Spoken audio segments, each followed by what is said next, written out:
You loved them, genuinely, completely, with everything you had.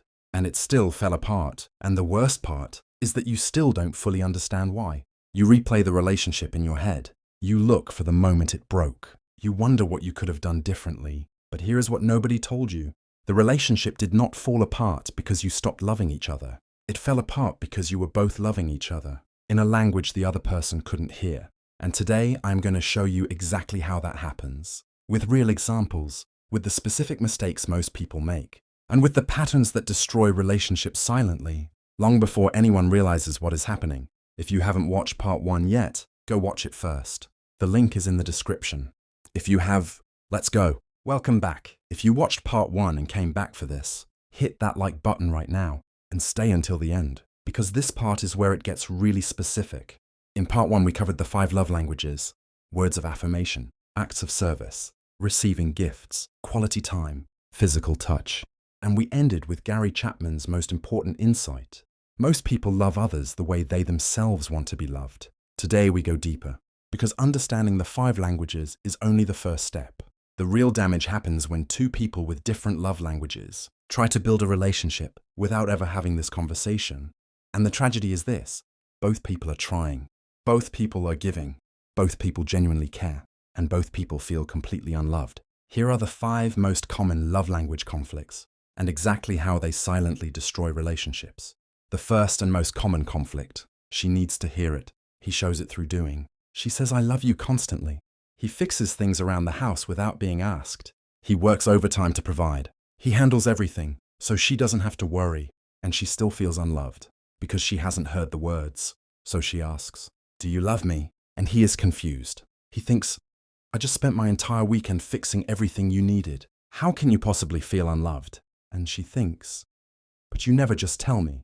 Neither of them is wrong. Neither of them is failing. They are just speaking different languages, and neither one has learned to translate yet. The second conflict is one of the most painful. He needs her full presence. She shows love by doing everything for him. She cooks every meal. She organizes the entire household. She handles everything, and he feels alone, because what he needs is not a perfectly organized life. He needs her to sit with him, put the phone down, look him in the eyes, be there. So he says, "You never have time for me." And she is devastated. She thinks, "I do everything for you. How can you say that?" And he thinks, "I don't need all of that. I just need you." 2 people who love each other deeply, both feeling like they are failing, neither understanding why. The third conflict creates distance that is almost impossible to explain. He needs physical closeness to feel loved.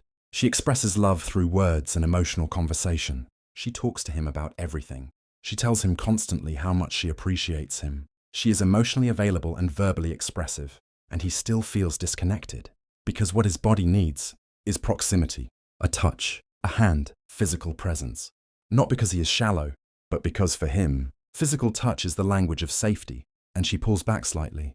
Not because she doesn't love him, but because physical closeness is not her primary language, and the distance between them grows, without either one understanding why they feel so far apart. We are halfway through part 2, and part 3 is where I show you exactly how to fix all of this. Subscribe right now so you don't miss it. It is the most important part of the series. The 4th conflict is the one most people misread completely. She brings him thoughtful gifts constantly. Small things, meaningful things, things that show she was thinking about him, and he appreciates them.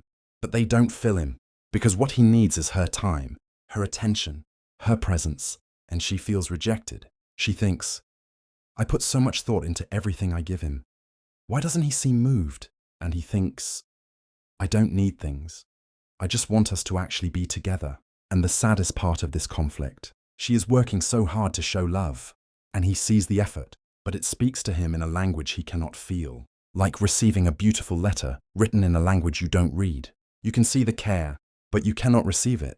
And here is the 5th and most destructive conflict of all. The assumption that the other person loves the same way you do. This is the conflict that underlies all the others.